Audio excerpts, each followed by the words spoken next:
Selamat datang kembali ke channel saya. Dalam video kali ini, saya membawa anda mengikuti perjalanan dari kawasan Universiti Malaysia Perlis atau lebih dikenali sebagai UniMap menuju ke kawasan Chuping dan seterusnya ke arah Padang Besar. Cuaca pada permulaan perjalanan nampak agak baik, namun awan gelap sudah mula berkumpul di kaki langit. Sebagai pemandu yang kerap melalui jalan-jalan di utara Semenanjung, keadaan seperti ini biasanya memberi petanda bahawa hujan lebat mungkin menanti di hadapan. Ketika melalui kawasan ini, saya juga sedikit keliru mengenai laluan yang digunakan kerana terdapat dua nombor jalan yang sering disebut, iaitu laluan 79 dan laluan 1002. Selepas membuat sedikit rujukan, barulah saya faham bahawa kedua-dua jalan ini sebenarnya mempunyai fungsi yang berbeza. Jalan 79 merupakan laluan utama yang menghubungkan kawasan Ulu Pauh, Chuping dan Padang Besar. Jalan ini lebih sesuai untuk perjalanan jarak jauh kerana keadaannya lebih lurus dan lancar. Jika anda datang dari arah Lebuh Raya dan mahu terus ke Padang Besar, inilah laluan yang biasanya menjadi pilihan ramai pengguna jalan raya.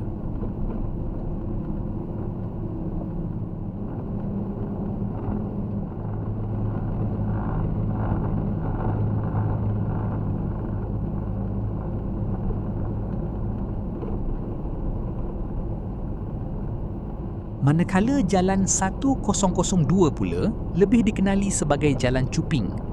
Laluan ini digunakan untuk menghubungkan kawasan kampung, ladang dan penempatan di sekitar Felda Chuping serta Gua Nangka.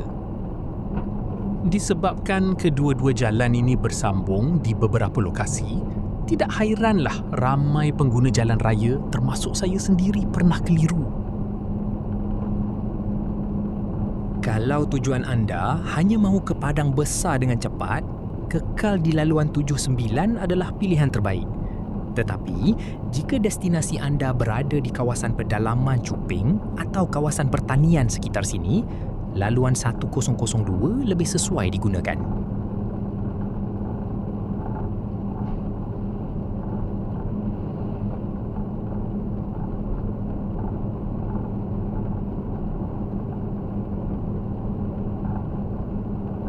Semakin jauh perjalanan diteruskan, awan gelap yang tadi hanya kelihatan di kejauhan kini semakin menghampiri.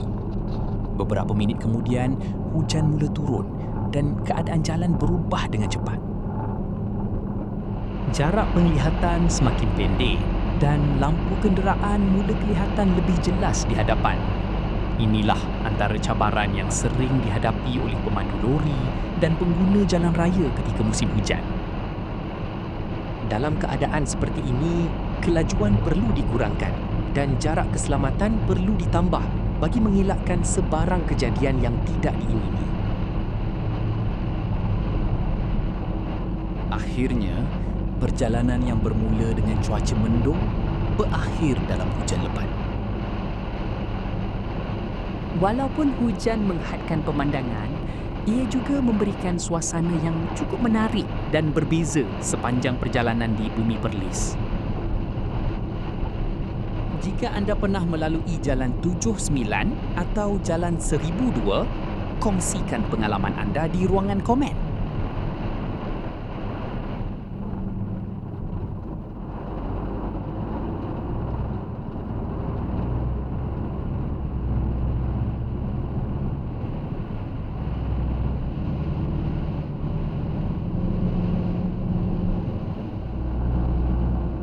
Terima kasih kerana mengikuti perjalanan kali ini. Jangan lupa tekan like, subscribe dan aktifkan loceng notifikasi untuk lebih banyak video perjalanan jalan raya, pemandangan menarik serta kisah-kisah dari utara Semenanjung Malaysia. Jumpa lagi dalam video akan datang.